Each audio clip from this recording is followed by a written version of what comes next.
네, 안녕하세요. 반갑습니다. 문학정독의 무수비입니다. 젊은 작가상 수상 작품집을 읽고 있는데요. 문학동네에서 나온 2010년 제1회 책을 읽고 있습니다. 드디어 마지막 작품 김성중 작가님의 개그맨을 이번 시간에 다뤄보려고 합니다. 네, 여러분 안녕하세요. 네, 안녕하세요. 저희 약간 구도가 바뀌었죠? 네, 맞습니다. 원래 저쪽 방이었었는데 거기가 예약이 들어왔나 봐요. 그래서 저희가 옮겼습니다. 꽤 사실적으로 말씀을 해주시네요. 아니 원래 저희가 배려를 많이 받았었는데 예. 그래서 여기는 마이크가 업그레이드돼서 네. 사운드가 좀 더 좋으려나요? 아무튼 그러니까 들으시는 분도 어떨지 모르겠네요. 네네. 근데 저희는 괜찮은 것 같아요. 네, 마음에 듭니다. 네. 좋습니다. 그러면 바로 한번 들어가 볼까요? 네, 볼까요? 네. 작가 소개 한번 해주시죠. 네, 간략하게 작가님 말씀드리겠습니다. 김성준 작가님이신데요. 일단 혹시 성함 때문에 오해하실까봐 여성분이시고 그리고 75년생이시고 젊은 작가상 이제 2010년 1회 때 수상하시고 그 이후에 11년 12년도에도 연이어서 수상을 하셨다고 해요. 그래서 네, 저희 방송에서 쭉 뵐 수 있을 것 같고요. 그리고 꾸준히 활동 이어나가셔서 최근에 현대문학상을 2018년에 상속이란 작품으로 수상하셨다고 합니다. 네. 작가님 스타일은 이제 저희 작품 읽어가면서 또 보는 것으로 보는 걸로. 네, 천천히 보는 것으로 합시다. 제가 스토리를 간략하게 정리를 해드리겠습니다.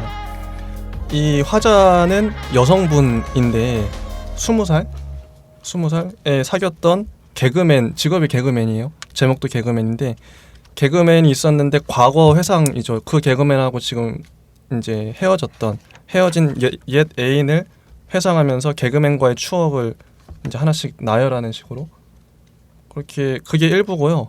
그다음에 2부에서는 이 여자분이 미국으로 가죠. 미국으로 가서 개그맨의 흔적을 찾아갑니다. 개그맨은 이제 죽어서 유골이 되어 있고 개그맨의 친구인 키키라는 여성분이 나오죠. 여성이면서 남성인 분이에요.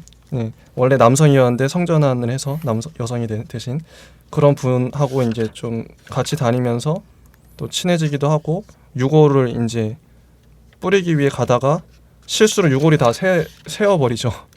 그래서 그런 사건도 나오고 그리고 마지막에 이 여성분이 그 클럽에서 자유로워집니다. 약간 쇼생크 탈출이 생각나는데 저만의 작가인가요? 끝입니다. 자유. 구체적인 건 얘기를 하면서 이런 얘기. 약간 뭐 무스비님 감상평도 훌륭했는데 약간 여기에 좀 더 뼈대를 저희가 추가해 볼 수 있을까요? 좋습니다. 네네. 그러니까 뭐 일단 제가 보겠습니다. 그러니까 처음에 시작은 39살 여성으로부터 시작을 해요. 화자분께서. 맞습니다. 그래서 이 여성분이 되게 무미건조한 일상을 살아가고 있는데 근데 이 여성은 그 일상의 질서를 살아간다고 얘기를 해요. 뭔가 이 질서 외의 것을 조금 두려워한다기보다는 두려워하는 감정 자체가 인지되지 않고 그냥 나는 이 질서 속에서 살려고 한다. 마치 어항 속의 금붕어처럼 이렇게 생각을 하면서 이제 과거를 회상을 해요. 이제 과거를 회상을 하는데 이제 그 회상 시점은 자신이 20살 때 어떤 무명의 개그맨과의 교제를 가지면서 이제 진행이 돼요. 맞습니다. 이제 그러면서 그 개그맨 같은 경우에는 이렇게 얘기를 해요. 나는 웃지 못하기 때문에 웃기는 거라고. 어떻게 보면은 정말 비극적이면서 희극의 판에서 등장하는 그런 캐릭터를 개그맨이 가지고 있는데요. 이제 그 둘이 교제를 하다가 어떻게 이 둘의 교제가 그러니까 연인 관계가 끊어졌는지는 일부러 소설이 안 돼 있는 것 같아요. 왜냐하면 그 부분은 어떻게 보면 너무 진부한 주제이고 질질 끌릴 수 있을 것 같아서 그건 전 그렇게 추측을 했고요. 그래서 둘의 관계가 어느 순간 끊어지게 되고 여자는 이제 자신이 근무했던 곳에서 다른 남자와 결혼을 하고 맞아요. 그리고 갇혀진 질서 속에서 살아가는데 개그맨 같은 경우에는 여전히 비극적인 자신의 감정 속에 있지만 계급판이라는 희극판에서 활동을 해요. 맞아. 그러다가 마약 사건에 연루된 가장 유명한 사람으로서 이제 뭐랄까요, 그 연예계에서는 이제 어떻게 보면 매장이 되고, 그리고 제 기억으로는 미국이 아니라 뭐 나라는 사실 뭐 중요하진 않은데 중국이었던 것 같기도 한데, 아무튼 외국으로 떠나게 맞나요, 루멘님? 미국이랑 안 나오네요. 그렇죠. 어, 저도 딱히? 미국이 내가 근데 그 국가가 안 나오는데 국가 안 나와요. 맞아, 국가 안 나와요. 근데 뭔가 지명이 하나 나왔던 것 같긴 하거든요. 제 기억에. 아무튼 뭔가 사막이라 해가지고 둘 다 중국하고 예, 뭐 아무튼. 저도 미국의 어떤 광활한 대자연 이미지를 떠올리긴 했는데 어쨌든 외국으로 갑니다. 네. 미국. 네, 일단 외국으로 일단 마무리만 지을게요. 그래서 외국으로 떠나는데 이제 그 떠난 곳에서 계속 살다가 갑자기 여자한테 엽서가 날라와요. 그래서 엽서에서 막 자기를 찾아달라 뭐 이런 엽서인지 모르겠는데 어쨌든 간에 이 여자의 화사를 부르는 내용이었어요. 그래서 여자는 외국으로 떠나게 되고, 그리고 거기서 이런 묘사를 해요. 그 개그맨의 제2권의 삶을 보게 된 것 같았다고. 그러니까 제1권의 삶은 이제 한국에서의 삶이었고, 그리고 제2권의 삶이 어떻게 보면은 비극의 캐릭터였지만 희극판에서 놀았던 제1극과 달리 비극의 캐릭터가 비극판에서 노는 그런 지하의 클럽에서 약간 쇼를 펼치는 그런 약간 좀 퇴폐한 그런 느낌의 판에서 놀다가 어떻게 죽었는지도 안 나와요. 맞아요. 그냥 죽었어요. 그래서 그 유고를 그 여장 남자였던 그 키키라는 사람과 함께 이제 유고를 뿌리러 가는데, 그 유고 뿌리는 것마저도 뭔가 성공적으로 하지 못한, 어떻게 보면은 뭔가 끝까지 이런 말 해도 될 것 같은데 뭐 그냥 루저답게, 그러니까 루저가 어떤 가치 판단을 짓는 게 아니라 그냥 루저의 삶으로서 담백하게 루저로서 갔다라는, 뭐랄까요, 저 같은 경우에는 이 작품의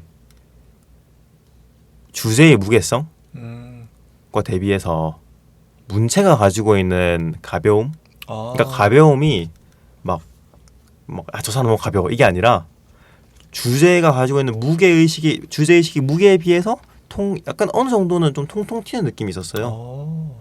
그래서 저는 이런 콘트라스트 너무 좀 이상한 표현이고, 이런 대비 효과? 네, 대비 효과가 너무 좋았어요. 그래서 개인적으로는 우리가 다뤘던 7개의 작품 중에서는 두 번째 저는 이 작품을 꼽고 싶었어요.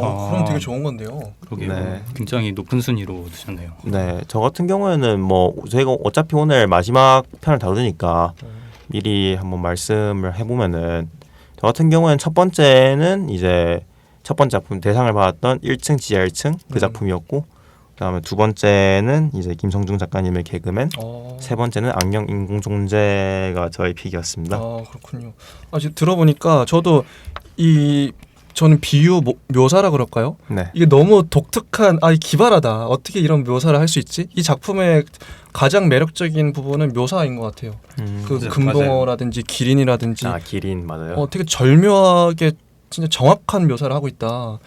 생각했는데 그걸 이제 좀 더 깊이 있게 설명해 주신 것 같아요. 묘사가 좋은데 그 묘사들은 어떻게 보면 통통 튀는 가벼움인데 주제는 오히려 무거우니까 그게 이제 서로 이렇게 호응하면서 이 작품이 빛을 발하고 있다. 혹시 한 문장 정도만 꼽아줄 수 있을까요? 안 그래도 제가 이제 이거를 오늘은 제가 이제 이 문장들을 많이 읽으려고 그랬어요. 한 문장을 꼽을 수가 없어서 그러면 뭐 여러 문장. 예를 들어서 이제 269쪽 맨 앞에 있는 문장인데요. 네. 내가 사랑하는 남자는 TV 안에 있다. 그는 개그맨이다. 이 바로 다음 문장이에요. 네. 그는 신중하게 공을 때리는 프로 당구 선수처럼 말 사이에 타이밍을 노려 공기를 한 곳으로 얼어붙게 만드는 개그를 구사한다. 절묘하지 않나요? 묘사가 너무 좋은 거야. 이게 언어를 오감적으로 다루는 작가인 것 같아요. 네, 감각적이라고 해야 될까, 뭔가. 네, 그게 여러 군데 나오죠, 이런 표현들이. 많이 나와요. 진짜 좋은 표현들이. 언어에 눈, 코, 입을 달게 만드는 그런 문장들. 네. 저도 되게 좋았어요. 생동감이 있어서. 그러니까요. 네, 저도 읽으면서 그 7 작가님들 중에 어쩌면 제일 그 문체나 이런 건 되게 제일 젊은 감각이지 않을까 저는 맞네. 그렇게 생각이 들었어요. 문체가 네, 그런 네. 묘사를 보면 네. 묘사가 탁월하죠. 아무래도 저는, 네. 20대 주인 화자라서 그럴 수도 있겠지만은 딱 20살이죠. 20대도 아니고 19살인가요? 그러니까 예. 더 젊은 느낌으로 그렸는지는 모르겠는데 작가님의 다른 책에도 이런 문체가 쓰이신다면은 원래 이런 식으로 좀 감각적인 문체를 사용하시는 분이 아닐까 이런 생각이 들었습니다. 하기야 저도 젊음의 정도로 문체를 평가하라 하면은 아마 안녕 인공존재하고 네. 이거하고 두 개가 제일 젊다라는 느낌을 줄 것 같아요. 뭔가 그래도 1층 지하 1층 같은 경우에는 어느 정도 중년미라고 해야 할까요? 아 그게 있어요. 좀 그쵸. 무거운 느낌이 네. 있어요, 진짜. 좀 삼촌이 해주는 얘기 같은 느낌. 그건 좀 그런가? 어쨌든. 그러니까 아무튼 약간 이런 느낌이 있어요. 그러니까 제가 글을 쓰거나 할 때 그 다른 사람들은 합평을 하잖아요. 예, 예. 합평을 할 때 약간 기성세대 분들이 좋아하는 글귀가 있고 아, 그다음에 약간 20대 30대 초반 분들이 좋아하는 글귀가 있는데 맞네. 그러니까 제 스스로 잣대로 판단한 거예요. 근데 이제 그 잣대로 보면은 약간 그 1층 지하 1층 역시 젊은 편에 속하지만 그래도 약간 어느 정도는 경계선에 걸치고 있다는 느낌을 주고요. 맞아요. 저도 약간 저희 이 전체 7편 중에서는 가장 기성세대 분들이 좋아할 만한 문체는 저는 개인적으로 편혜영 작가님께서 쓰셨던 저녁의 구애가 아 그것도 진짜 훌륭하죠, 문체가. 그러니까 어떻게 보면은 기성세대 분들의 문체 좀 더 근접한 그러니까 뭐 좋고 나쁘고로 나와서 뭐 전 개인적으로 호불호에서는 불호였다고 말씀을 드리지만 그렇습니다. 그래서 김성중 작가님 문체를 더 좀 얘기해 보면 저는 이 묘사가 저 같은 경우에는 이제 저의 문체와 자꾸 비교를 하게 되는 거예요. 네네. 뭐 비교할 수 없겠지만 네, 할 수 있죠. 저는 이제 묘사를 하더라도 그냥 주제 이분은 무조건 이제 주제와 연관해서 뭐 어항도 나오고 기린도 나오지만 무조건 이제 주제와 연결이 되더라고요. 절묘하게 연결이 되는데 저는 묘사를 하더라도 예를 들어서 그냥 그 하나만을 위한 묘사를 하는 거예요. 주제랑 상관없어. 주제 별 생각도 안 하고 그냥 기발한 묘사 있잖아요. 그냥 직관적으로 떠오르는 그런 단어들 네네. 이렇게 붙일 수는 있잖아요. 뭐 이건 뭐 같다 이런 식으로. 그러면 이 묘사는 묘사대로 놀고 주제는 주제대로 놀게 되거든요. 예를 들어서 그런 부분이 전 좋았어요. 예를 들어서 이제 270쪽에 보면 네. 나는 유리 파티션 속에 앉아 컵 모양의 종이틀에 부어진 머핀 반죽처럼 온갖 공상으로 부풀어 올랐다 하면서 월급날에는 또 다른 어항을 찾았다. 어항이 나와요. 양철에 유리창을 낸 작은 바에는 화가나 음악가들이 열대어처럼 떠다녔다. 최대한 자연스럽게 섞여 있다는 인상을 주기 위해 애쓰는 나. 전류가 흐르지 않는 꺼진 서켓 같은 나. 벽에 꽃처럼 북박혀 있는 19. 뭐 이런 식으로 동물원은 기묘한 어항이었다. 어항을 계속 강조를 하고 그 다음에 남자가 나왔을 때는 물고기 비유를 들기도 하고 그 다음에 이제 272쪽에 보면 기린 나와요. 그와 닮은 동물을 고르라면 단연 기린이었다. 높이 솟은 목 위로 젊지도 늙지도 않은 얼굴의 기린. 그 큰 몽상가는 긴 목과 다리 때문에 느리게 활강을 하듯 움직일 수밖에 없다. 도대체 민첩해질 수가 없는 것이다. 물고기를 들고 다니는 것도 그랬다. 그래서 이게 너를 사랑하는 것 같아. 어느 날 가장 높은 곳에 돋은 나뭇잎을 갉아먹듯 그가 속삭였다. 나는 홍학처럼 붉어졌다. 이런 묘사들. 근데 이게 주제랑 되게 긴밀하게 엮여서 이런 묘사가 나오는 거잖아요. 네, 저 한 가지 궁금한 게 있었는데 말씀하신 것처럼 이제 주제에 관련된 어항이나 기린이나 이런 거는 굉장히 이제 저도 이해가 되는데 저는 홍학처럼 붉어졌다 해서 이 홍학은 그냥 말 그대로 좀 직유법이라고 생각은 들었거든요. 그리고 이 작가님 이번 글에서 느껴진 거는 되게 직유법을 많이 쓰셔서 저는 처음에 조금 약간 불안했어요, 솔직히는. 그러니까 약간 저는 이런 뭐라 그럴까 막연하게 직유법을 너무 많이 쓰면은 좀 약간 유치해 보이지 않을까 내지는 너무 상상할 수 있는 깊이가- 이미지가 겹쳐질 수도 있고 네, 그러니까 네 그렇기도 하고 뭔가 깊이가 좀 떨어지지 않을까 이런 식의 어떤 막연한 좀 그런 게 있었는데 근데 다 읽고 나서는 이제 이렇게도 할 수 있구나 오히려 통통 튀고 상상력이 잘 표현이 되는구나 싶었어요. 근데 이제 한 가지 또 제가 궁금했던 거는 뒤에 이렇게 팝업이라면서 아 팝업북 얘기 나오죠. 그 네. 전경 묘사하면서 네. 그것도 어떻게 보면 지규적인 이제 묘사인데 이런 것들이 읽으면서 재미있는데 이거 주제하고 이게 팍 연결이 되나? 약간 저는 그 생각은 조금 의심은 들었어요. 근데 저는 이거 어떻게 봤냐면 합업? 예, 278쪽에 그냥 예를 들어 이런 거죠. 그 여자분이 이제 개그맨이 죽고 나서 외국으로 가자마자 그 외국의 전경을 묘사하는 부분인데 네. 뭐 시내를 달리는 동안 아름다운 책에서 막 빠져나왔을 때의 멍한 만족감이 나를 사로잡았다. 창밖은 어릴 적에 가지고 있던 팝업북 같았다. 하면서 이제 묘사가 쫙 나와요. 앨리스 금발의 앨리스가 등장하고 나무가 일어서고 막 이런 얘기 나오고 창밖의 도시는 작고 장면을 바꾸었고 그때마다 모자 장수나 채셔 고양이처럼 신기하게 보이는 사람들이 지나갔다. 나는 목이 길어진 앨리스처럼 고개를 빼고 눈을 크게 떴다. 이런 문단 하나가 통째로. 네. 근데 이건 꽤 많은 분량을 묘사를 한 거거든요. 양적으로. 네. 근데 이 의도가 저는 어떻게 보냐면 네. 이게 이어져요. 주제랑도. 왜냐면 뒤에 소녀 혹시 나오는 부분 얘기 아니 이 뒤에 그 얘기 나오잖아요. 개그맨은 여기 보면 280쪽에 그는 일권이 없는 책 같았지요. 어떻게 살아왔는지는 톡 말하지 않더군요. 1권이 나와요. 근데 281쪽에 보면 그 개그맨의 그 해외의 망명에서 도피해서 살았던 그 삶이 2권이죠. 개그맨의 2권인데 그 삶이 2권이라고 어쨌든 묘사가 돼요. 이거는 책에 대한 묘사거든요. 책에 대한 묘사인데 이 팝업북도 책에 대한 묘사예요 나름. 그래서 저는 이게 1권 2권을 말하기 위해서 이 팝업북 얘기도 묘사도 일부러 책에 빗대어서 김성중 작가님이 얘기를 한 거다.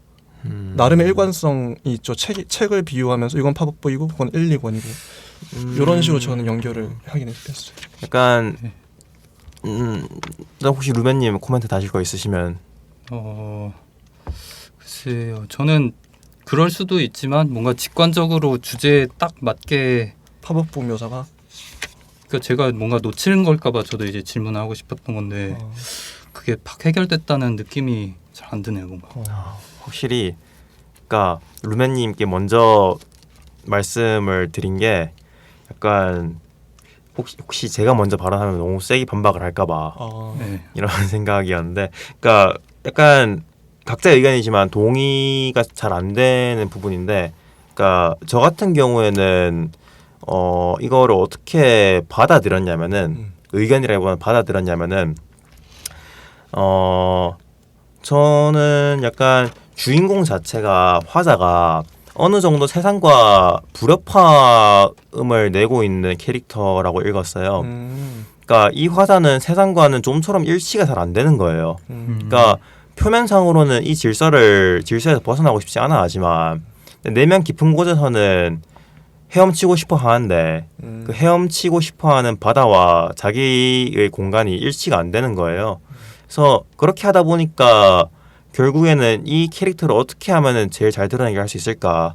뭐 이건 여러 가지 방법 갈래가 있겠지만 작가가 선택하신 거는 관찰이다. 라고 저는 받아들였어요. 그러니까 내가 어떤 느낌인지를 직접적으로 자신의 감정을 분출하는 게 아니라 그냥 나는 여기에 앉아 있고 스쳐 지나가는 창밖들을 묘사를 하면서 자신을 거기다가 살포시 얹는 그런 느낌의 묘사로 받아들였어요.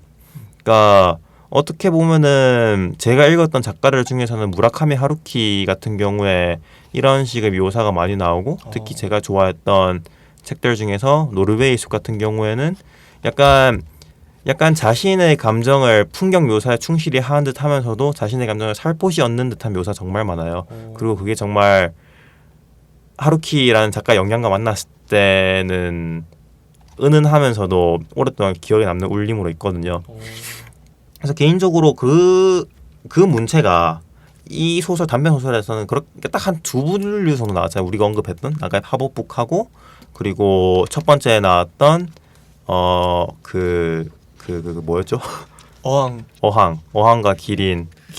솔직히 홍학까지는 약간 너무 추상적인 얘기일 수도 있어요. 근데 약간 말씀을 드리면은 약간 이런 느낌이었어요. 그러니까 전반적으로 풍경에다가 빗대는 묘사 이렇게 하고 있어요. 그리고 다음으로 넘어가기 전에 슬며시 약간 템포를 내리는. 그러니까 이거는 너무 추상적으로 제가 생각한 거라서 좀 어려울 수 있으니까 어렵다기보다는 공감이 안 된다 해도 저는 무관한데 그냥 저는 그렇게 느꼈어요. 제가 생각해낸 어떤 그런 거는 네.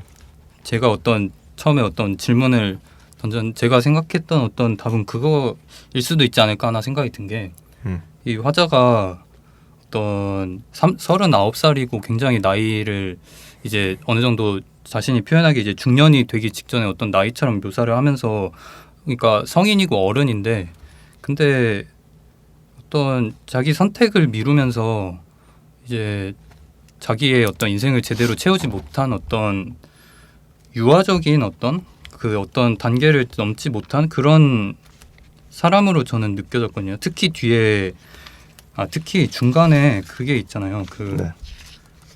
어떤 그 남편이 죽은 다음에 그 사별했다 얘기 예, 나오죠. 사별한 후에 그 얘기가 있어요. 녹차 티 나오면서 그 있죠. 276쪽인가요? 맞죠? 네, 사별했을 때 맞아요. 276쪽. 네네 거기서 이제 거울이 벽에서 나와서 자기한테 말을 건다 하면서 너는 곧 중년이 될 거야. 추억도 지니지 못한 채 노년도 아닌 중년이 이런 식으로 나오는데 여기서 저는 약간 이제 캐릭터가 여기서 이제 저는 조금 딱 낙인을 제가 찍어버린 게 갑자기 여기서 추억을 얘기하고 지난 사랑을 약간 목을 매는 모습에서 이 사람은 아직 뭔가 진짜 어른이 되지 못했지 않을까 약간 이런 식의 좀 비판적인 생각이 들었어요. 그래서 아마 앞에서 이제 관찰로 얘기하셨듯이 동화책을 관찰하듯이 어떤 그런 어렸을 때 얘기를 하고 이런 유아적인 어떤 모습 그러니까 파복도 유아적이네. 네, 성인이 되지 못하고 어떤 그 어렸을 때 제 1권의 앞부분에서 머무른 그런 모습으로 그 화자의 모습을 표현했을까 이런 식의 어떤 지금 말씀을 나누다 보니까 그런 생각이 들었어요. 진짜 어항도 그게 물고기는 원래 어항에 있어야 되는 게 아니라 자연 상태에 뭐 냇가나 바다에 있어야 되는 애가 어항에 갇혔다는 거는 그 되게 조만한 그 뭐 실제 그 이 사람이 근무했던 데도 네모난 그 상자 같은 곳에서 전화 하루 종일 받고 있고 그러니까 그런 좀 미성숙한 그런 식으로 미성숙한? 갇혀서 살다가 남편하고 결혼하는 것도 이 사람은 갇혀 있었던 것 같아요. 여기 묘사를 보면 그와 사별했을 때 그러니까 이 사람은 남편과 나는 14년을 부부로 살았다. 그와 사별했을 때 눈물이 많이 났지만 그건 다른 옹이를 가슴에 지닌 채 충실한 아내 노릇을 했던 내가 가증스러웠기 때문이다. 다른 옹이라는 건 개그맨이겠죠. 네네네. 아침에 일어나면 일상은 똑같은 무늬가 끝없이 이어지는 벽지처럼 정교하게 같은 리듬으로 흐르다가 다음 날로 이어지곤 했다. 나는 그런 질서가 좋았다. 이게 진짜 어항 속에 갇힌 물고기처럼 이렇게 살다가 네. 남편이 죽으니까 이제 자유로워진 그래서 개그맨을 찾아가는. 네. 그래서 마지막에 결국 이 사람이 이제 돌을 득도하잖아요. 득도요? 성장했다. 성장 이게 미성숙에서 성장의 상태로 성장 도약했다. 담이잖아요. 나름 네. 이 소설이 이 여자가 성장한 이야기. 감정의 두 개 무너진 이야기. 네. 마지막 문장도 정말 감동적이더라고요. 어항 속에 가둬두었던 물들이 내 몸 가득 차올랐다 터지면서 세차게 흐르고 있었다.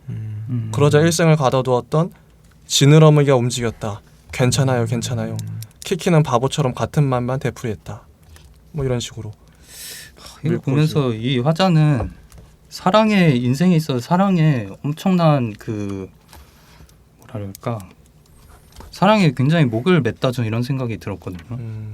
아 그래요? 좀 그러니까 개그맨에 대해 그게 어떤 거의 근데 직접적이라고 표현할 만큼 이 어떤 사랑의 어떤 그 젊었을 때의 사랑에 뭔가 이렇게 딱 걸려서 그 뒤로 이제 성장을 하지 못하고 뭔가 머물러 있는 어항 속에 머물러서 나오지 못하는 특히 개그맨 잊지 못하고. 네 뭔가 잊지 못했다고 하기에는 또 그렇진 않은데 이게 뭐라고 해야 되죠? 약간 그러니까 너무 일반적으로 어떤 그러니까 성장을 못한 이유가 사랑 때문에 뭔가 사랑 때문이라는 게 되게 큰 것 같다 뭐 이렇게 생각이 들었어요. 그러니까 본인이 어떤 낭만, 사랑에 대한 낭만.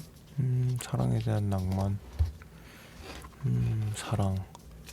이게 해설을 보니까 해설에는 뭐 평론가님 그렇게 얘기를 하시더라고요. 물고기도 되게 잔잔하고 유유하게, 그러니까 어항에 담겨 있는 애들, 어항의 근봉을 생각해 보면 잔잔하고 이렇게 느릿느릿 좀 움직이는데, 기린도 먹을 때 보면 이렇게 오물오물 씹는 모습이 되게 느릿느릿해요. 그래서 그런 걸 빗대면서 이거는 둘 다 이제 좀 두 개그맨도 그렇고 이 여성 화자도 그렇고 이거는 성장이 지체된 느린 사람들의 이야기다. 뭐 이런 식으로 했던 것 같은데, 느림의 세계. 이들은 제각기 다른 느림의 세계를 영위하는 물고기와 기린으로 묘사되기 때문이다.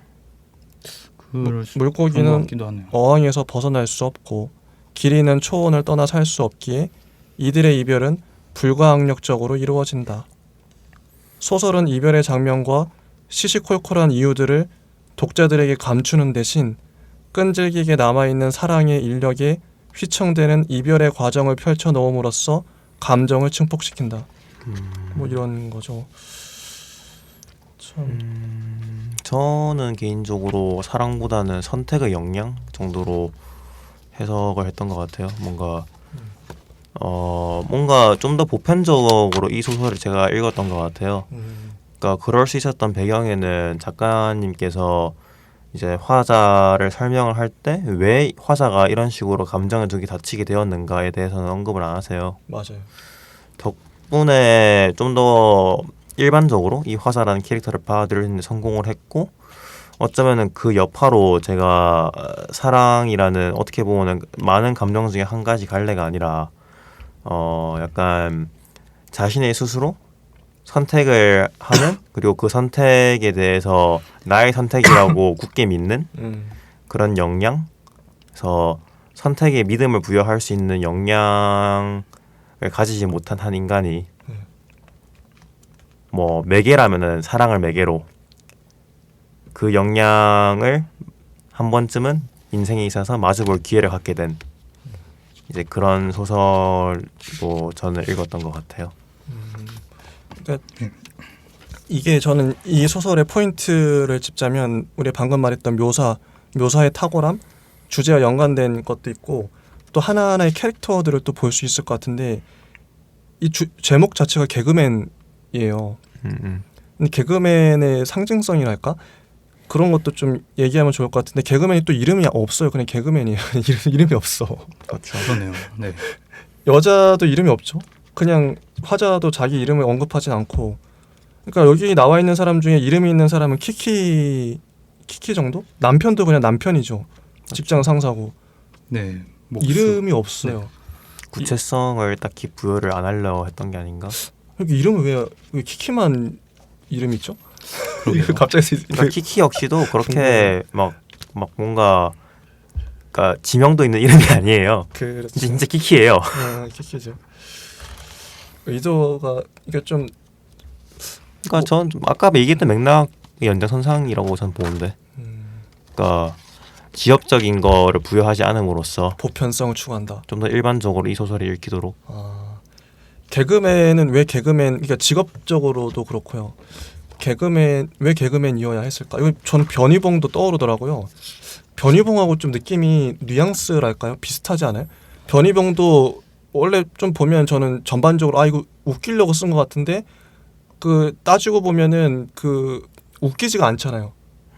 웃음 뒤에 가려진 어떤 비애랄까? 그런 게 있었던 것 같은데 이것도 개그맨도 일부러 뭐 대놓고 웃기다기보다는, 그러니까 개그맨을 보는 그 시청자들은 다 웃어요. 웃는데 이 여자만은 개그맨의 그런 맥락을 아니까 잘 웃지를 못하죠. 그래서 개그맨을 내세웠나? 제목도 개그맨이 되고 직업이 개그맨이 됐나? 혹시 이런 건 어떻게 생각하세요? 개그맨이 왜 저쪽에 화자와 연애를 해야 됐었는지. 개그맨의 상징성이랄까요? 유머의 상징성이랄까요? 변희봉 같은 경우에는 변희봉 속의 나는 이제 나가 아니라 나 친구였고 나 같은 경우 변희봉의 나는 허구를 그러니까 실체성이 딱히 없는 것 같아요. 그러니까 맞아요. 허구 속에서 노는 코미디, 맞아요. 그러니까 실체와는 거리가 먼 그런 코미디였다면은 개그맨 속에서 개그맨은 이제 실체가 너무 뚜렷한데 자기의 이 뭔가 얽히고 설킨 나는 웃지 못해서 웃기는 거야라는 이런 지독한 설킴을 실체적으로 가슴속에 품고 있는데 네. 근데 그거를 표현하는 방식이 코미디인 게 정말 얼마나 지독한 설킴이길래 이런 식으로 표현을 할까? 역설인가 역설? 그러니까 역설적인 감정 표현이라고 할 수는 있겠으나 좀 더 다른 말로 하면 모순인가요? 모순? 지독한 감정 표현? 지독한 감정 표현. 네, 너무 지독한 감정 표현이니까 코미디로 표현되는. 그래서 변희봉과의 차이점은 그러니까 구별되는 지점은 약간 허구 속에서 방랑하는 캐릭터가 변희봉 속에 나라고 하면은 그쵸. 이 사람은 그에 비해서 너무 뚜렷하게 자신의 실체가 있는데 그거를 지독하게 표현하려고 하다 보니까 코미디가 되어버린. 그래서 그래서 약간 감정의 질량감이 있는가 정도라고 저는 해석하는데 루멘님께서는 네. 어떻게 생각하시는지? 저는 모르겠어요. 그렇게 생각을 지금 안 해봐갖고 생각을 해봐도 글쎄요. 두 개를 비교한다. 아니 굳이 비교를 안 하더라도 그냥 여기 나온 개그맨은 어떻게 느껴지시는지 묘사된 개그맨에 대해서 글쎄요. 개그맨 그냥 소재로 저는 그냥 접근을 해서 네 특별하게 어떤 주제의식이 네 그냥 소재로 잘 활용이 된 것 같다고 저는 그냥 생각을 했어요. 저는 이제 개인적으로 그 영화도 관심이 있어서 언젠가 이제 찰리 채플린을 영화를 본 적이 있어요. 근데 저는 그거 보면서 진짜 거의 1시간 내내 웃었던 것 같아요. 너무 웃기는 거야. 근데 웃으면서 그때 내가 생각한 건지 아니면 이후에 생각한 건지 모르겠는데 제가 나는 왜 웃을까? 사람이 어떨 때 웃는가? 웃음의 정체에 대해서 뭐 공포 영화도 마찬가지죠. 사람은 어떨 때 공포를 느끼지? 혹은 뭐 사람은 어떨 때 사랑을 느끼지? 그 감정의 정체에 대해서 궁금하기도 해요. 근데 특히나 웃음 같은 경우에는 좀 이거 좀 파헤치고 싶은 게 웃음은 건강한 웃음과 건강하지 않은 웃음이 있다고 생각하는데 예전에 개그 콘서트 같은 거 보면 지나간 이제 시절 거 보면 예를 들어서 여성을 비하한다든지 뭐 뚱뚱한 사람을 비하한다든지 그런 개그가 예전에 있었어요. 요즘에 나오면 엄청 욕을 먹겠죠. 그런 차이. 그래서 그런 건 건강하지 않은 웃음이죠.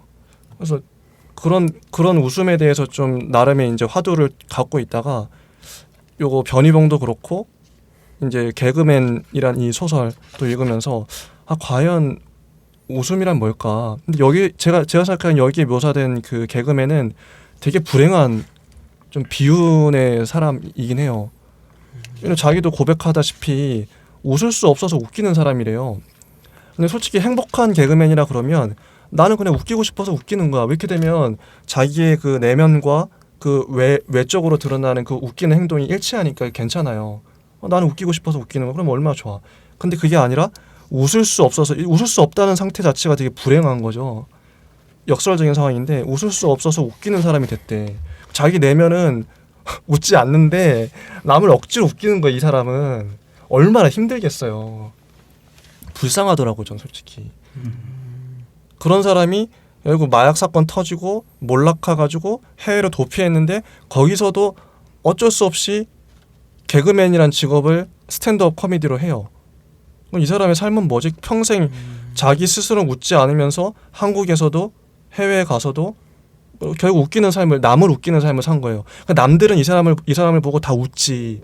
자기만 못 웃지. 자기 속은 타들어가고 있고 썩어가고 있는데 분명 개그맨도 뭔가 불우했던 과거가 있겠죠. 불쌍하더라고 저는. 너무 안타깝다. 본인은 얼마나 불우했을까. 이런 생각을 했었어요. 들어오면서 어떻게 보면 그 여자 화자와 그리고 개그맨 사이의 대비가 있다고 느꼈어요. 어떤 점이냐면 이제 개그맨 같은 경우에는 대외적인 삶에서는 불일치를 보여주는데, 그러니까 사람들을 웃겨야 하니까 그렇죠, 그렇죠. 불일치를 보여주는데 자신의 삶에서는, 그러니까 일상생활 속에서는 마약을 한다든가 아니면은 자기의 친한 여자친구에게 나는 웃을 수 없어서 그 웃기는 거야 라는 듯한, 어떻게 보면은 되게 담백한 태도로 보여져요. 자신의 선택에 대해서 말로서 표현을 할 수가 있는 사람이에요. 아니면은 마약을 한다든가 그런 식으로 선택을 할 수 있는 사람이에요. 그러네요. 근데 그에 비해서 여자 화자 같은 경우에는 이제 대외적으로 이제 일치하는 모습을 보이는데 되게 건실한 그 결혼 생활을 꾸리고 있고, 그리고 맞아요. 그냥 직장 생활도 결혼하기 전에 다니고 있었고 이랬는데, 근데 자신의 일상생활이 부재한 사람이에요. 그러니까 자신의 공간이 부재한 캐릭터죠. 그래서 그렇게 보면은 이건 역시도, 그러니까 제가 느꼈긴 했는데 또 얘기하다 보니까 좀 정리가 됐어요. 맞네요. 네. 화자와 개그맨이랑 캐릭터가 좀 얘기하다 보니까 보이는 것 같아요. 캐릭터 자체가. 그러네요. 남자와 여자의 어떤 그러니까요. 다른 삶의 방식. 이게 또 이 소설이 재밌는 게 키키 얘기도 좀 하고 싶은데 네. 1부와 2부로 나눠져요. 근데 보통 제가 많이 썼다면 1부만 쓰고 끝냈을 것 같아. 근데 2부가 딱 나오는 게 2부는 완전 다른 결이거든요. 개그맨이 마약으로 해외로 가서 이제 여자도 해외로 갔죠. 가서 키키라는 여장 남자, 어떻게 보면 트랜스젠더일 수도 있고요. 그런 사람을 만났어요. 그래서 결국 이제 뭐 키키가 그 드러킨이라 그러나 그렇게 이렇게 하는 것도 보고, 그리고 이제 그 뼈가루 유거를 같이 뿌리러 가요. 뿌리로 네. 가서 네, 아무튼 뿌렸는데 막 이 장면도 재밌죠. 유골이 이제 확 바람이 불어서 유골을 맞는 장면. 유골을 만든다. 유골을 뒤집어 쓴다. 이 장면도 저는 되게 죽음에 도전적으로 느꼈어요. 유골을 뒤집어 쓰는 장면. 뒤집어 쓴다. 이건 어떻게 보셨나요? 이거는 전 되게 웃기는 장면이다. 이거 보면 뭐 이런 284쪽도 보면 빵가루를 조금씩 뿌리는 헨젤과 그레텔처럼 우리는 개그맨의 유골을 언덕과 마을 외곽과 국도에 뿌리면서 걸어온 셈이다. 이미 유골의 3분의 1 이상 달아나 있었다. 이 장면도 좀 희화화 웃기고, 285쪽에도 보면 결국 나는 커피 깡통에 손을 넣어 유골을 뿌리기 시작했다. 뼈가루는 형체를 바꿔 날아올랐고 키키도 나를 따라 유골을 뿌렸다. 그 순간 돌풍이 방향을 바꿔 훅 밀려왔고 우리들은 뿌렸던 뼈 먼지를 고스란히 뒤집어 쓰고 말았다. 콜록콜록 기침을 하는 키키의 모습을 보자 도저히 참을 수 없어 웃음이 터지고 말았다. 이건 마치 그의 마지막 개그 같구나. 이런 식으로 상황 자체는 웃기잖아요. 그래요. 이걸 뿌리는 장면이 좀 결정적인 것 같은데 근데 뒤집어 쓰고 희화화 시킨 거는 맞지 않나요? 좀. 희한한데 근데 단지 웃긴 것만으로 끝나는 장면은 아닌 것 같기도 하고. 전 되게 비장하게 느꼈거든요. 이게 비장한가요? 어떤 면에서? 그러니까 유골을 흘리고 바람에 그러니까 여자 화자가 비장하게 느껴졌다기보다는 작품이 비장하게 다가오는 장면이었어요. 유골이 바람에 흩날려가지고 자기 얼굴에 다시 맞았을 때 되게 제가 떠오른 장면은 그 알베르 까미가 쓴 이방인에서 주인공 메르소가 맨 마지막에 그 교수형에 처하기 직전에 그 밤하늘을 보면서 나는 내일 교수형에 처하는 나를 향해서 소리를 지르는 수많은 관중들을 기대한다. 난 그들을 상상한다. 그리고 쏟아지는 밤하늘의 별빛들을 본다. 라고 하는 매우 솔직히 비장함이라는 표현보다는 저는 실존적이라는 표현을 쓰고 싶은데 자신 한 명의 목숨, 존재, 실존을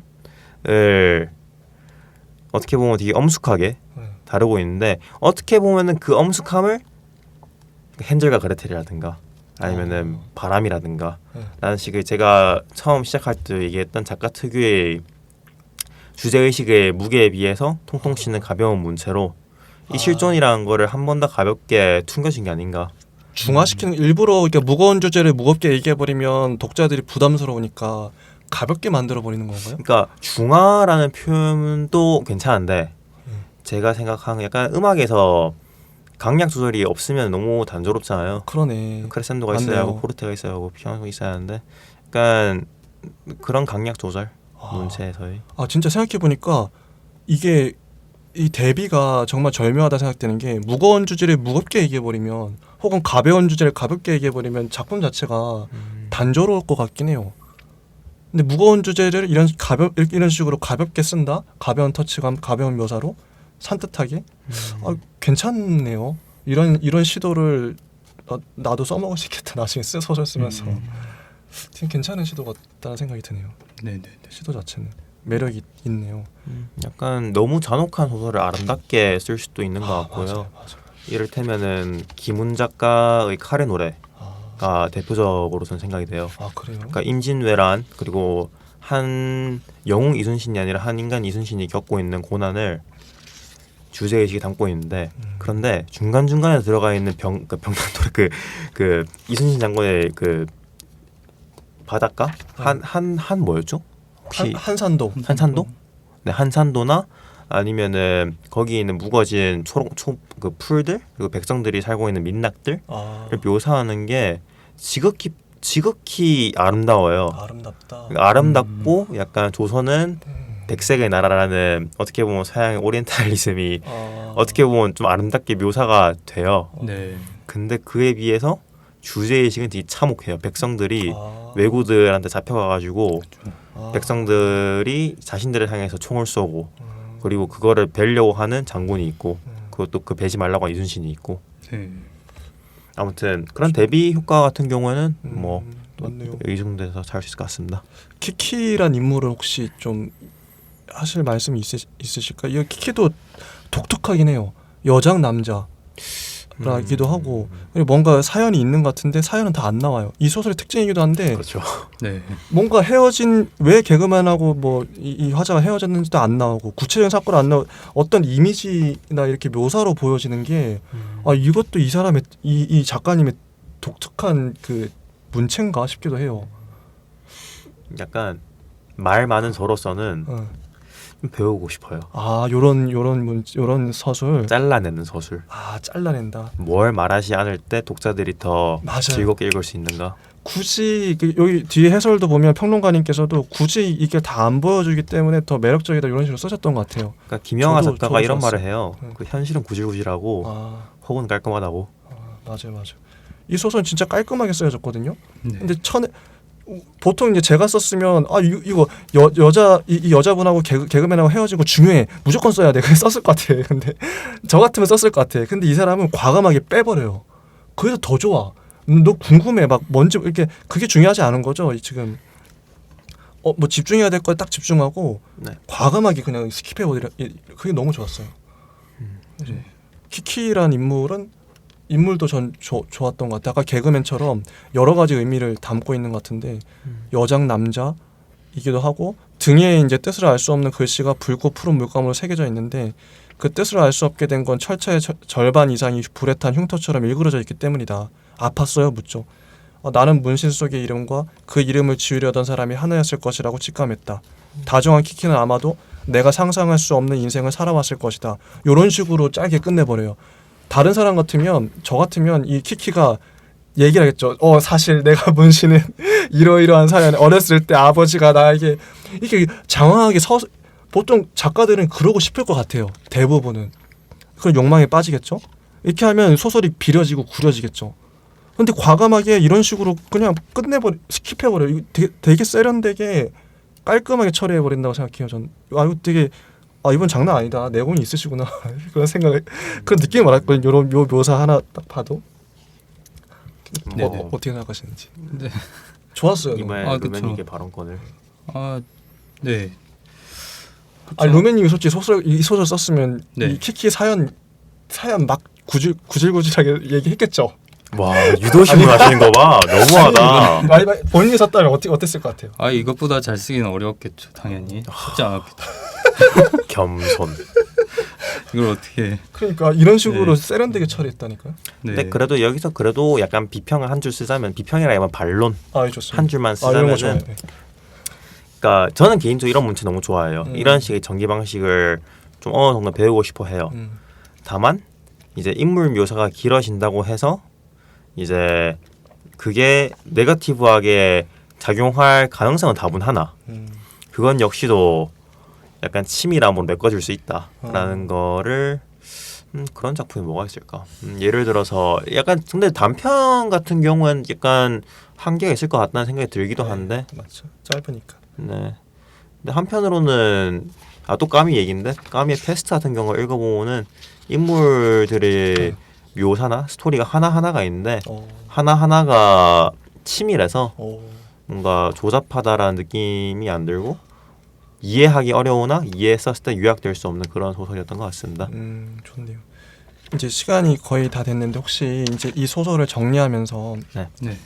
이제 간단하게 돌아가면서 이제 뭐 한마디씩 하고 끝내면 어떨까 싶네요. 근데 저는 이 주제가 안 나온 게 좀 의아한데 어떤 얘기? 이거 지나간 사랑에 대한 얘기로 저는 그걸로 많이 접근을 해서 봤거든요. 네네. 그 부분의 주제에 대해서는 이 소설 자체가 지나간 사랑에 대한 얘기다.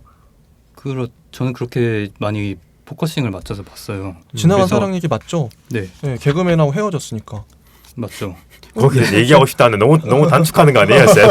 시간이 좀 다 돼서 얘기해서 와. 저도 죄송하긴 한데 아니요, 전혀 안 그렇습니다. 네, 어쩌다 보니까 저도 그렇게 얘기해 주세요. 했는데 근데 그 어떤 포인트가 혹시 지나간 사랑 어. 얘기는 하는데 더 하고 싶은 얘기가 있으실 것 같아요.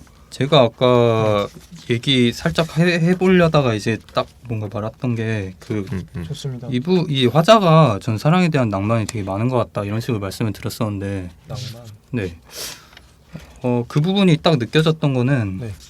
뭐 이제 전체적인 스토리도 그렇지만은 이 개그맨에 대한 특유의 감정이 있었기 때문에 마지막에 어떤 그 유구를 뿌리고 나서 뭔가 해소가 돼서 어떤 성장의 계기로 됐다 싶은 것도 있고 네. 그 전에 이제 276조의 그거였죠. 추억도 지니지 못한 채 노년도 아닌 중년이 될 것이다.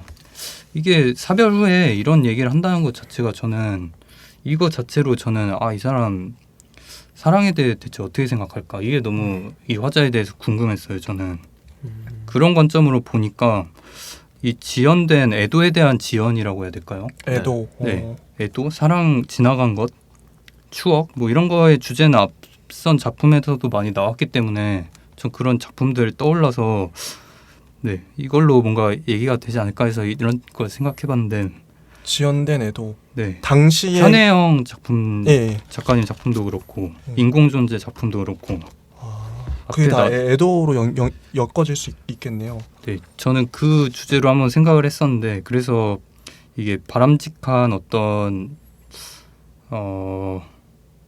네 사랑 아니면은 바람직한 어떤 추억을 대하는 것 뭐 바람직한 아니면 낭만 뭐 이런 식의 주제로 한번 생각을 해봤었어요. 바람직한 낭만에 대해서 약간 네. 더 들어보고 싶은데. 예. 바람직한 낭만. 저도 그러니까 이거에 갑자기 떠오른 거는 이 사람이 낭만을 가진 화자처럼 얘기를 했는데 그 힌트를 제가 딱 받았는데 그 뒤에 작가 노트에서 작가님이 이런 식으로 얘기를 하더라고요. 네. 전 작가하고 화자를 많이 동일시해서 보는 편이 있어갖고 드러날 수밖에 없겠다 생각을 해서 네. 292쪽에 작가 노트에 해보고 싶은 타락이 너무 많던 시절이 있었다. 이 문장을 보고 이 작가님의 화자는 아마 이런 식의 어떤 스타일이 있을 것 같다라고 추측이 됐어요. 이 타락이란 거는 결국에는 저는 낭만에 가까운 어떤 그런 것이라고 생각을 했거든요. 테러리스트가 되고 싶었지만 불행 때문에 인생에 네네. 아무튼 그런 어떤 비극적인 것, 낭만 이런 거에 대한 어떤 환상 같은 것을 이제 화자를 통해서 표현하지 않았을까 이런 식의 생각을 했는데 그렇다면 이제 이 작품 내에서는 이 화자가 어쩌면 개그맨에 대한 마음을 그러니까 그 사랑을 잘 성취하지 못하고 선택을 유보하고 그 뒤에 이제 어떤 편안한 결혼 생활을 자기는 비주관성으로 이제 선택이 돼서 결혼을 한 것처럼 이제 묘사가 됐는데 어떤 그런 식의 선택을 미루는 거는 낭만의 나쁜적인 그러니까 현실에 비극적으로 낭만이 적용되는 거는 그거는 옳지 못하잖아요. 그런 건 바람직하지 못하잖아요. 그렇기 때문에 낭만을 어떻게 어느 정도까지 향유하는 게 좋을까? 이 추억을 갖는 것은 분명히 필요한 일인데 이 화자는 좀 망가진 어떤 모습을 보였기 때문에 그래서 낭만을 어디까지 해야 될까? 뭐 답은 필요한 만큼 해야 되겠지만은 어떤 그런 식의 고민을 했었습니다. 그러니까 뭔가 마지막에 사별한 후에도 뭔가 무미건조한 반응을 보이는 화자를 보면 이런 생각이 잠깐 들어요. 그러니까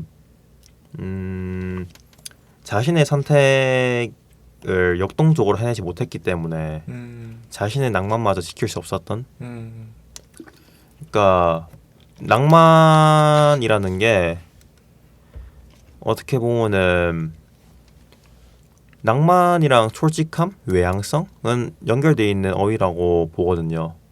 근데 그런 어휘들에 엮여 있는데, 근데 낭만을 이제 내향적으로 지니게 되는 순간 그 낭만이 퇴폐적으로 변할 수도 있는 거고. 맞아요. 어떻게 보면 사별한 후에 가지는 그런 무미건조한 감정들. 그래서 그러니까 이런 것 같아요. 저 같은 경우에는 이 소설을 처음부터 끝까지 선택의 역량이 부족했던 사람이 가지고 있던 감정적 둑으로 해석을 했고, 맞는 말이에요. 그리고 그 중간에서 사랑이라는 게 분명히 볼록 튀어나와 있는 주제이긴 하지만 그렇게 많이 튀어나와 있지 않다고 읽었어요. 그래서 어디까지나 그러니까 항상 저희가 소설 평을 할 때 항상 제 주장이 너무 세게 나가는 것 같아가지고 좀 염려스럽긴 한데 그래도 일단 끝까지 얘기하면은 괜찮아요. 약간 그런 식으로 사랑은 한 가지 매개 역할을 했다고 저는 읽었습니다. 그럴 수 있겠네. 저는 이제 그 루멘님 얘기 들으면서 원래 저도 이걸 이 사장하고 결혼했잖아요. 네. 사장 불쌍하지 않아요? 이 사장은 뭐 사랑이요? 갑자기요? 14년 동안 살았는데 그럼 네. 그 여자는 이 화자는 네. 개그맨을 평생 가슴에 묻고 살았던 거 아니에요? 그러면 정작 개그맨은 사랑했는데 사장은 제대로 사랑하지 않았어. 그래서 저는 어떤 두려움이 있냐면요. 이거는 이 이야기 나오기 전부터 제가 품고 있던 생각 중에 하나인데 제가 만약에 나중에 결혼을 뭐 연애를 해서 결혼한다 쳐요. 근데 그 결혼한 상대 그 여자분이 이런 화자 같은 내가 아닌 다른 누군가를 가슴 평생 품고 살아. 근데 어쩌다 보니까 우여곡절 끝에 뭐 저라는 그 제2의 대안을 선택한 거죠. 그러면 나는 뭐가 되지? 나의 삶은? 나의 사랑은? 나는 진심이었고 나는 그 사람을 사랑하는데 이게 실제 그럴까 봐 난 두려워요. 근데 그 사람은 평생 얘기를 안 하겠지. 그러면 나중에 내가 죽었어. 근데 이래서 화자처럼 그 사람이 생각을 해. 잘 죽었다. 그러면서 자기는 이제 뭔가 자유로워진 것 같아. 개그맨을 찾아서 또 6월까지 뿌리러 가. 그러면 결국 이제 여자의 마음은 계속 개그맨한테 있고 이게 뭐지? 이게 이런 그러면은 여자도 불행하지만 저는 이 남자가 되게 선택받지 못한 나는 뭐지? 실제 글쎄요, 이런 경우가 많을 수 있어요. 실제로. 그래요. 이거 되게 저는 보편적일 수 있다고 생각해요. 보편적인 것 같아요. 가슴에 묻고 사랑을 묻고 그러니까요. 사는 사람이 얼마나 많이 있을까요? 있을 것 같아 진짜. 대부분 이루지 못한 사람. 네. 그러니까 이거는 내가 이런 사장 같은 사람이 살까봐 네. 너무 두려워. 그러니까 내가 이런 사랑을 할까봐. 어차피 사랑은 몰랐어요. 그렇게 바래야겠죠 아마. 근데 여기는 재밌는 게 뭐냐면요. 네. 이 화자도 그렇고 개그맨도 그렇고 사장도 그렇고 세 명 다 사랑을 이루지 못했고 세 명 다 결국 불행해졌어요. 그렇지 않나요? 네. 모르겠어요. 네, 저는 그러니까요. 불행이라고 말하기에는 그렇게 짜면 인생이란 게 비극이 아닐까. 그런 정도의 어떤 그 큰 관념의 불행이나 비극이지 어떤 개인의 이 사건으로서의 어떤 사랑하지 다른 사람을 사랑했어 이건 불행이야 이렇게 보기에는 너무 이 사장 너무 불쌍하잖아. 너 안타깝지 않아? 나만 그래? 사장 너무 저- 일찍 죽어서 안타깝긴 해요. 저도 안타까운데 그지 안타깝지. 뭐 14년 나이가 많았나? 그러니까 약간 이 사람 뭐야 그럼? 이 사람 삶은 뭐야? 이 사랑이 뭐야? 근데 사람이 좋아 보여요. 어쩌면 아내의 외로움이 나무에 박힌 용이 같다는 뜻일 수도 있고 좋아 보여. 좋은 사람이긴 해요. 좋은 사람이긴 그래서 한데. 좀 안타깝긴 하죠. 그죠. 나쁜 사람이었으면 이런 동정심이 안 들었을 때. 아내는 평생 개그맨을 품고 살고 있고 이게 뭘까 싶어요. 저는. 나는 적어도 이런 연애 이런 결혼을 하고 싶지 않다. 여기서 연애론을 네. 발전시키는. 네. 아, 그쵸. 이런 사람을 하고 싶진 않죠. 그쵸. 내 아내가 전혀 좋지 이렇게 내가 죽었는데 이렇게 이런 고백을 해. 그거 얼마나 충격일까. 이건 완전 유주의 서스펙트보다 더한 반전이지. 오 마이 갓. 그렇지 않나요? 너무 충격받을 것 같아. 천당에서도. 그렇지. 그럴 것 같아. 그치. 야, 약간 맞아요. 그죠. 뭐, 네. 나는 뭐야 그러면 이게 내 사랑은 뭐야? 약간 뭐 저희 그때 그 혼인은 하지 말고 약간 그 동거만 하면서 혹시나 이런 상황이 발생했으면은 저희 세상이 전부 다 네. 와이프에게 하니까 저희는 뭐 나중에 혼인보다는 그냥 동거하는 걸로. 그렇게 결론을. 네. 네. 혹시 더 하실 말씀이 있나요? 저 없어요. 혹시 더 하실 말씀? 네, 저도 얘기는 다 한 것 같습니다. 아 예. 좋습니다. 네, 이렇게 그럼 끝내는 걸로. 예, 약간 개그맨은 마지막에는 그 연애론을 발전으로 마무리를 짓게 되었습니다. 진짜 개그맨을 개그로 끝냈네요. 네. 좋습니다. 너무 좋은데. 네. 여기까지 하겠습니다. 감사합니다. 감사합니다.